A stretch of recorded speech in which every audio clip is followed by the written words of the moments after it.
बताने वाला हूं कि अगर वीपीएस लाइन में शॉर्टिंग हो जाएगी, अगर वीपीएस लाइन में शॉर्टिंग हो जाएगी तो उस कंडीशन में हम मोबाइल फोन को कैसे रिपेयर करेंगे। देखो, अगर इस क्लास को तुम अच्छे से समझ लोगे ना, मैं आपको 100% गारंटी दे रहा हूं, आप किसी भी वीपीएस लाइन की शॉर्टिंग, कोई भी मोबाइल फोन हो, अगर उसके अंदर वीपीएस लाइन की शॉर्टिंग होगी ना, आप 100% उस फोन को ओके कर सकते हो, 100%।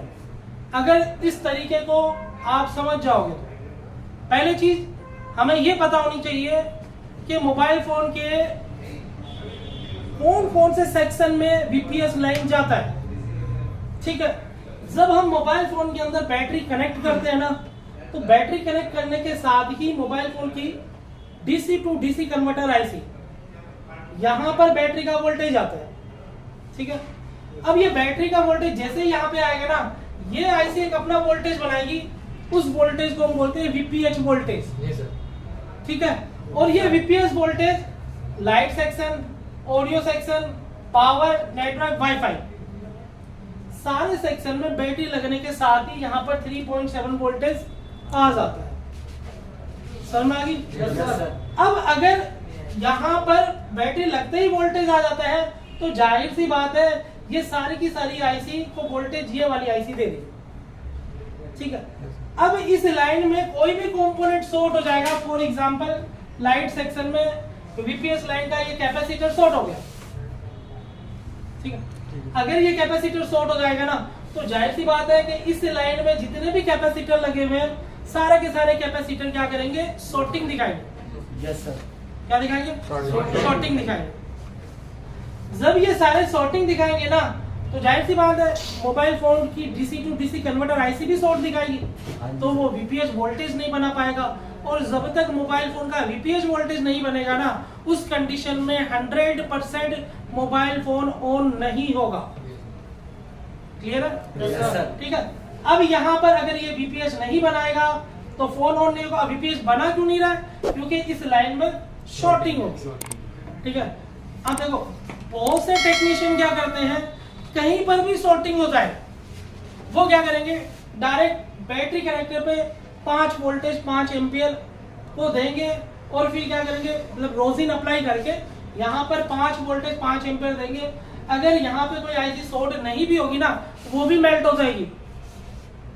तो कभी भी अगर वीपीएस लाइन की में शॉर्टिंग होती है तो उस कंडीशन में हमें बैटरी कनेक्टर पे कोई भी वोल्टेज नहीं देना है। ठीक है, अब सबसे बड़ा चैलेंज तो ये है कि सर हमें कैसे पता चलेगा कि वीपीएस लाइन में शॉर्टिंग है। समझो बात, अगर बैटरी कनेक्टर की दोनों लाइनें आपस में टच हो जाएगी, कौन सी, प्लस और माइनस, तब मोबाइल फोन के अंदर फुल शॉर्टिंग है, मतलब वी बैट वाली। ठीक है, अगर वहां पर आपने चेक करा बैटरी कनेक्टर पे कि वहां पे कोई शॉर्टिंग नहीं है और मोबाइल फोन को आपने डीसी से कनेक्ट करा, किससे कनेक्ट करा? डीसी से। डीसी से कनेक्ट करने के बाद 20 मिली एम्पियर से 250 मिली एम्पियर तक कुछ भी ऑटो कंजप्शन कर रहा है। ऑटो कंजप्शन मतलब आपने जैसे ही डीसी को मोबाइल फोन से कनेक्ट करा और कनेक्ट करने के साथ ही ये कंजप्शन दिखा दिया, तो उस कंडीशन की वीपीएच, उस कंडीशन में मोबाइल फोन की वीपीएस लाइन में शॉर्टिंग होगी। समझ में आ गई मेरी बात? VPS line. और जब आप डीसी से कनेक्ट करोगे और कनेक्ट करने के साथ ही 1.999 अगर एम्पियर कंजप्शन करना है, तो कौन सी शॉर्टिंग होगी? फुल शॉर्टिंग होगी, वी बैट की। समझ में आ गई मेरी बात? अब यहाँ पे फुल शॉर्टिंग नहीं है, यहाँ पे कौन सी शॉर्टिंग है? वीपीएस लाइन की शॉर्टिंग है। क्लियर है? अब हमने क्या करना है, कभी भी वीपीएस लाइन की शॉर्टिंग हो ना, तो सबसे पहले जो हमें काम करना है ना, यहाँ पे जो एक क्वाइल लगा होता है ना, इस क्वाइल को सबसे पहले हटाना है, निकाल लेंगे, बाहर की निकालेंगे। क्या करेंगे? बाहर निकालेंगे। जैसे ही हम इस क्वाइल को बाहर निकालेंगे ना, बाहर निकालने के साथ ही क्या हो जाएगा, ये अलग अलग विलेज बन जाएगा, मतलब गांव मतलब ये वाला अलग लाइन हो जाएगा और ये वाला अलग लाइन हो जाएगा। समझ में आ गई यहाँ पर मेरी बात? और जब इसको आप बाहर निकालोगे, तो बाहर निकालने के बाद सबसे पहले आपको चेक करना है कि शॉर्टिंग कौन से वाले विलेज में हुआ है, इस वाले में या फिर इस वाले में। समझ में आ गई मेरी बात? आप उसको बाहर निकालोगे बाहर निकालने के बाद आपको क्या चेक करना है, मल्टीमीटर को कंटिन्यूटी रेंज पे सेट करना है और यहाँ पे चेक करना है कि इधर वाला बीप कर रहा है या इधर वाला बीप कर रहा है। क्लियर है? अगर इधर वाला बीप करता है तो जाहिर सी बात है ये वाली लाइन इससे जुड़ी हुई है, मतलब DC to DC converter IC short है, ठीक है। और अगर इधर वाला बीप करता है तो इसका मतलब है कहीं भी शॉर्टिंग, इसमें से किसी भी लाइन, किसी भी कंपोनेंट में या किसी भी आईसी में शॉर्टिंग हो सकती है, बराबर। अब देखो अगर हमारे पास बीट मैप है, बोर्नियो स्कीमेटिक्स में बीट मैप क्या होता है पता है आपको? बता दिया गया है सब कुछ, ठीक है। अब आपको बीट मैप के बारे में बता रखा है, तो अगर बीट मैप है तो बीट मैप में देख लो कि कौन सा वाला, इधर वाला इससे जुड़ा है या इधर वाला जुड़ा है, पहली चीज। और दूसरी चीज, अगर आपके पास बीट मैप नहीं है, ठीक है, आप इसको निकालो और इसको निकालने के बाद चेक करो कि इधर वाला बीप कर रहा है इधर वाला। फॉर एग्जांपल इधर वाला कर रहा है, अगर निकालने के बाद भी ये ऑडियो सेक्शन में शॉर्टिंग दिखा रही है, निकालने के बाद भी पावर सेक्शन में शॉर्टिंग दिखा रही है, तो इसका मतलब है कि आईसी ओके है, इधर की लाइन में शॉर्टिंग है, ठीक है। और आपने जैसे ही इसको निकाला यहाँ की शॉर्टिंग हट गई, तो इसका मतलब है आईसी शॉर्ट है। तो हमारे पास ओप्पो का फोन है, अब इस ओप्पो के फोन में देखो ये PMI 8925 कौन सी आईसी है? PMI, मतलब डीसी टू डीसी कन्वर्टर। इस आईसी के बगल में देखो ये कॉइल लगा हुआ है, लगा ना। तो सबसे पहले हम क्या करेंगे, इस कॉइल को मशीन से, एसएमडी मशीन से बाहर निकालेंगे। बाहर निकालने के बाद हम ये चेक करेंगे इधर वाली शॉर्टिंग कर रही है या इधर वाली शॉर्टिंग कर रही है, समझ में आ रही है? अगर इधर वाला शॉर्ट कर रहा है तो इसका मतलब है PMI शॉर्ट है, PMI को क्या करोगे? HRC। और अगर इधर वाली बीप कर रही है तो इसका मतलब है यहाँ पर बीपीएस लाइन में कोई सा भी कंपोनेंट शॉर्ट हो सकता है।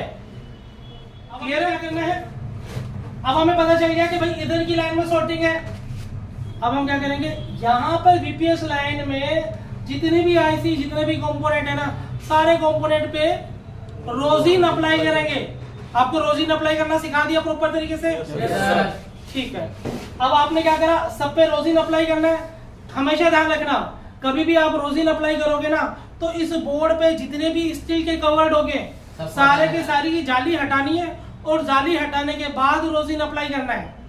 ये नहीं कि कोई जाली रखी हुई है और आप रोजिन करके ढूंढ रहे हो कौन सा कंपोनेंट मेल्ट है, पता ही नहीं चलेगा। आपको क्या करना पड़ेगा, कभी भी रोजिन मेथड यूज करोगे, चाहे वो फुल शॉर्टिंग हो या हाफ शॉर्टिंग हो या बीपीएस लाइन की शॉर्टिंग हो, कोई भी शॉर्टिंग हो, आपको सबसे पहले सारी जाली को हटाना पड़ेगा। क्लियर है? अब आपको क्या करना है, सारी जाली हटाने के बाद पूरे पीसीबी बोर्ड पे रोजिन अप्लाई करना है। जहाँ सर बीपीएस के लाइन है सर, वहाँ सब पे रोजिन अप्लाई करा। रोजिन अप्लाई करने के बाद डीसी मशीन को जो आपको वोल्टेज बता रखी है, जो आपको एम्पियर बता रखा है, उस पे सेट करना है। उस पे सेट करने के बाद रेड वाला तार हमें क्या करना है, जिस लाइन में शॉर्टिंग है उस पे लगा देना और ब्लैक वाला तार कहीं पे भी ग्राउंड पे लगा देना। जैसे ही आप लगाओगे ना, यहाँ पर जितने भी कंपोनेंट है, जो कंपोनेंट शॉर्ट होगा और उस कंपोनेंट में करंट आएगा, वो कंपोनेंट क्या हो जाएगा, हीटर को। और जैसे ही वो हीटिंग होगा ना तो वो जो रोजिन हमने अप्लाई करा ना वो मेल्ट हो जाएगी। और जो कंपोनेंट पे रोजिन मेल्ट हो जाती है उस कंपोनेंट को क्या करना है, एक बार निकाल के देखना है। 100% गारंटी से मोबाइल फोन ऑन हो जाएगा, समझ लो। तो हमेशा वीपीएस लाइन की शॉर्टिंग हमें यहां से नहीं निकालनी, यहाँ पे करंट नहीं देना है।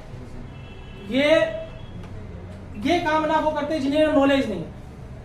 और केजीएन ट्रेनिंग इंस्टीट्यूट आपको 100% नॉलेज देता है, ठीक है। और नॉलेज देता है, आपको मेथड समझाता है मोबाइल फोन रिपेयर करने का, जो कहीं भी किसी भी इंस्टीट्यूट के पास नहीं है। आप 100% ये वाला मेथड यूज करोगे, आपको रिजल्ट मिलेगा। क्लियर है? कोई डाउट? No sir. ओके।